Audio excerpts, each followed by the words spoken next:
Excuse me, I'm just a little traumatized right now. Anyways, let's jump right into this video. Hi everyone, I'm Ashleigh. I'm a rave mom and mom in real life, and I create content around self-care, my bucket list adventures, raves and festivals, and today we are talking about the massive lineup that ARC Music Festival dropped. Guys, when I say I was so shook, like, I can't even describe how shook I was by this lineup. I mean, I was just in shock. Like, what? I just can't believe it. If you don't know about ARC Music Festival, that's totally fine because it is a newer festival to the Chicagoland area. Here we typically have two major festivals that are EDM centric, or they're kind of more EDM centric now during the summer. We have North Coast, which if you saw my previous video, I talk about the lineup this year, how that used to be kind of like a mixed genre festival, and they've kind of made that transition over to being an EDM centric festival this year. If you want to know more about that, make sure you click this little I and I will run through the history of that festival. And we have Spring Awakening. I love Spring Awakening. It is my hometown EDM festival. This year it doesn't seem like it's gonna be in the cards because there haven't been any announcements about that, but we typically have Spring Awakening. That typically happens early summer. And I first heard about this festival last year in the height of the pandemic. Something came through on Facebook and it said ARC Music Festival, and it said a house and techno music festival in Chicago. Now y'all know, like, I am the biggest house head. I grew up on house. It's a part of my life. It's a part of my family. It's all I ever known. And I was just like, wait, what? A house music festival? Like, I'm on board. But it was very mysterious, a very mysterious announcement that they posted. It literally, like, when you went to the website link, it just had the graphic and it said more info coming soon. So I kind of put it in the back of my mind.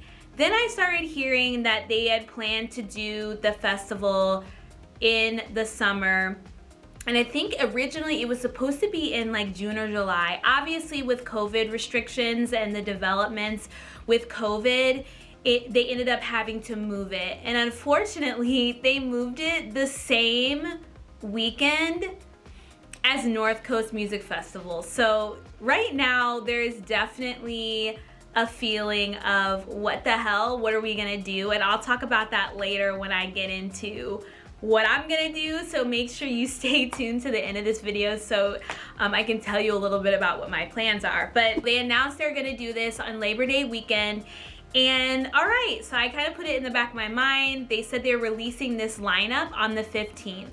So just so you know a little bit about who is promoting ARC Music Festival, because honestly I didn't know, because it's a brand new festival. I did some digging, and I think that this will be helpful for everyone who doesn't know a lot about the music festival history in the Chicagoland area. So in Chicago, I think in my other previous video for North Coast, I kind of explained that we had Collective, Auris Presents, and there's basically a slew of independent vendors and promoters here in Chicago. They're all behind various venues. So the ones that stick out in my mind are Concord Music Hall. That's where I saw the redo set with Cascade. I'll put the eye up there so you can see the vlog for that. The Mid, which actually closed, it was kind of like our mecca. Like, I know everyone talks about in New York, the Brooklyn Mirage is kind of one of the venues that's known for putting on EDM shows, and the Mid was kind of like that. It was like one of the venues that were tried and true, in a place where we could go to see live DJs. I think actually when Freaky Deaky was in Chicago, I think they either had it at the Mid one year, I think, and then they've also had it at Allstate Arena, which is in the northern suburbs of the Chicagoland area. So that's kind of where they used to have it. Then we have Prism, which is a nightclub here in the city. I would say that the nightclub atmosphere in Chicago is really where a lot of the EDM is played. You have Sound Bar that a lot of DJs play there, Sky Bar, which is another club venue where a lot of DJs play, and I could go on and on and on. So Prism nightclub is on the north side of town, and you have the Aragon Theater, and that's on the north side of town. It is kind of more of a concert type of venue. It's a unique venue because there's like a big open floor on the bottom, and then there's like a balcony around. But a lot of the bigger acts go there. There's a bigger crowd that goes to the Aragon. All of these you can check out in my blogs if you want to see kind of what the vibe is in each of these venues. The other, which they just opened right before the pandemic hit, is called Radius. Radius is in the Pilsen area. That's kind of, it's a more of a Hispanic community that is so vibrant. I love Pilsen so much. And that vibe and that mix of culture is really infused into Radius. And I went there to see Carl Cox. That was my last show before lockdown.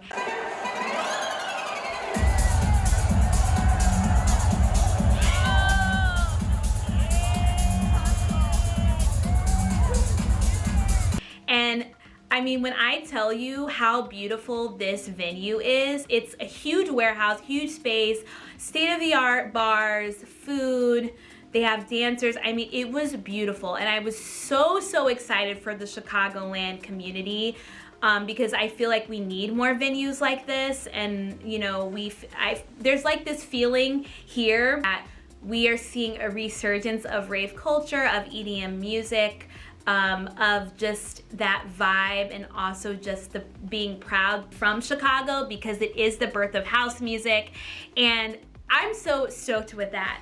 The reason why I think that that is so top of mind is because we did see a lot of our venues close, like I mentioned before, the Mid, and then also, you know, music festivals. We were a shortage here. We did have EDC Chicago years and years way back, but that kind of fell through. Spring Awakening sometimes doesn't go on, or they've been having issues with venue location, and so that's kind of been a cause for concern. But now adding another festival to the mix, and also obviously having North Coast as well, is just really exciting for all of us. Promoters are really thinking about Chicago and the Midwest. Oftentimes the Midwest is kind of left off of the map when you think of tours, when you think of seeing DJs, and now it's becoming a, you know, viable place for DJs to come and play, and I'm excited about that. I am so cool with that, and I hope that more people will come to Chicago because of this, to see what the vibe is like here, to enjoy shows. I will say we are a close-knit community here. Everyone knows everyone, and I would say that we're a very warm type of community, even though I know Chicagoans get a bad rap because it's cold here, and so thus the stereotype is that we are cold, but really when the summer breaks out, when the warm weather breaks out, we are just warm.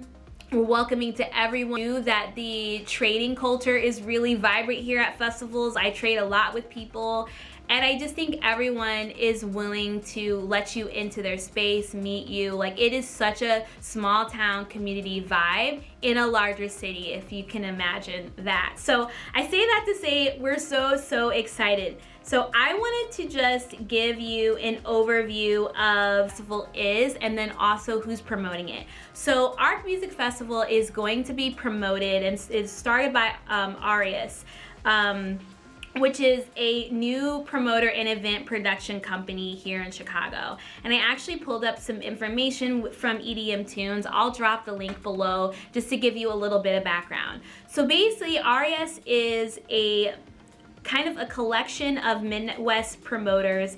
The founders were Nick Kronos, who is the owner of Radius. He also owns Concord Music Hall and Prism, which I mentioned before.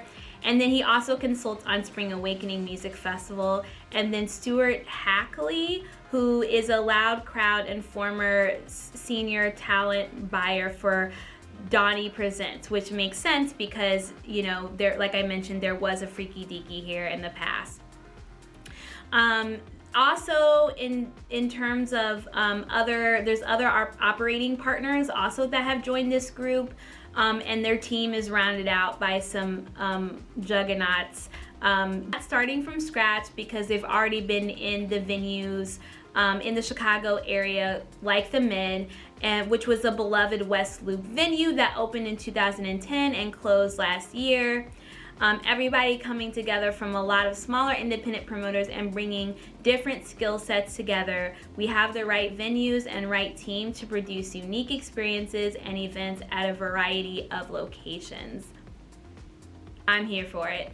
In addition, they will be also consulting on Spring Awakening, which is exciting because Live purchased Auris Presents last year. So all of this is culminating into there's a lot of synergy in the Chicago area for EDM culture in general. If you want to know about the purchasing of Live of Auris Presents, I did do a video last year when we were excited to gear up for Spring Awakening before the lockdown, but there is some background around Spring Awakening, what it is, what the culture has been, the history, and all of that. So I'll also link that video here too. So, the lineup, new location.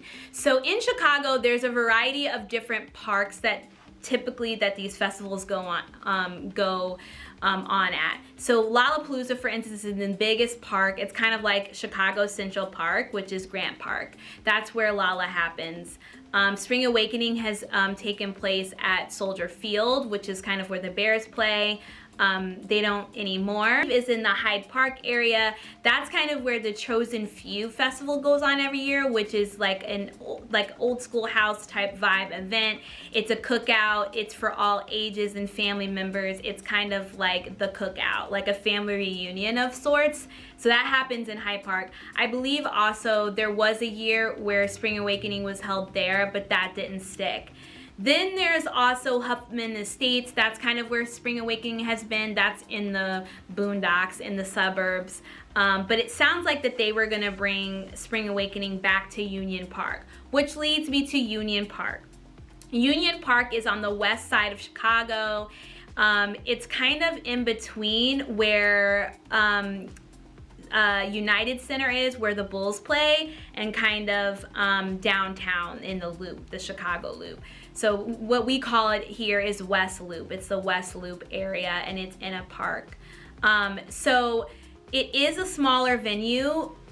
By the looks of it, for ARC Music Festival, it sounds like there's going to be 4 stages. It sounds like it's going to be a smaller festival starting out, which is great. I think it's going to be plenty of space, but for a festival that's a little bit bigger like Spring Awakening, it wouldn't be ideal. So I think that the venue is going to be beautiful, and with that, I think that the views are going to be spectacular. It's in the West Loop, so you'll have the Chicago skyline behind you.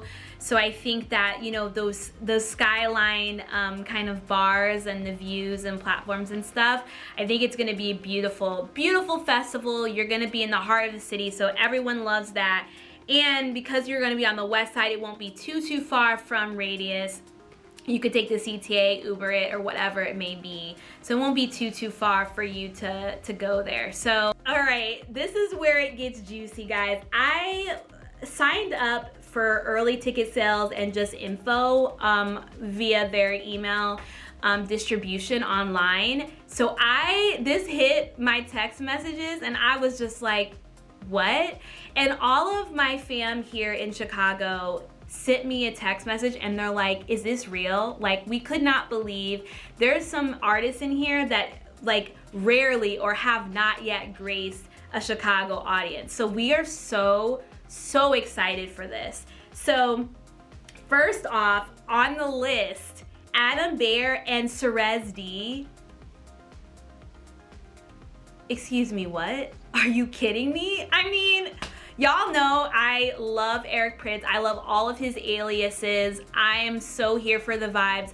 I did not get to go to the Adam Bear and Cerez D show in EDC 2019, unfortunately. I think I went to another pool party that night. There were so many different events, so I missed that, but I'm excited. Like this, I'm so down for that. Then we have Camel Fat, which if you haven't heard their new album, you need to listen to it. Like, it's a whole ass vibe. They've also been adding a lot of their songs to some of the Peloton rides, and I love working out to the music and that album so much. It fuels me. So I'm excited to see that. Also mentions of Deborah DeLuca. I've heard that she's amazing. Derek Carter. I saw Derek Carter this past summer. He is just like straight old school Chicago house, like cookout, Boys Town like vibes. Like, if you really want to know like the pure essence of Chicago house, Derek Carter is your boy.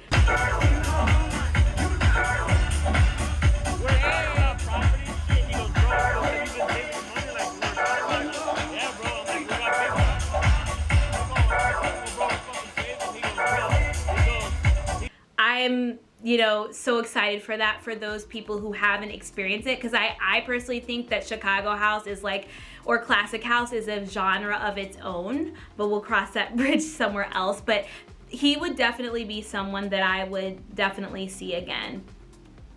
Eric Prydz, Fisher, Gene Ferris. I mean, you know, Fisher's always a good time. He's always high energy. Prydz, I already told you guys about him. And then Latrell. I've been wanting to see Latrell. I saw him at, I think it was like a live stream this past summer in 2020.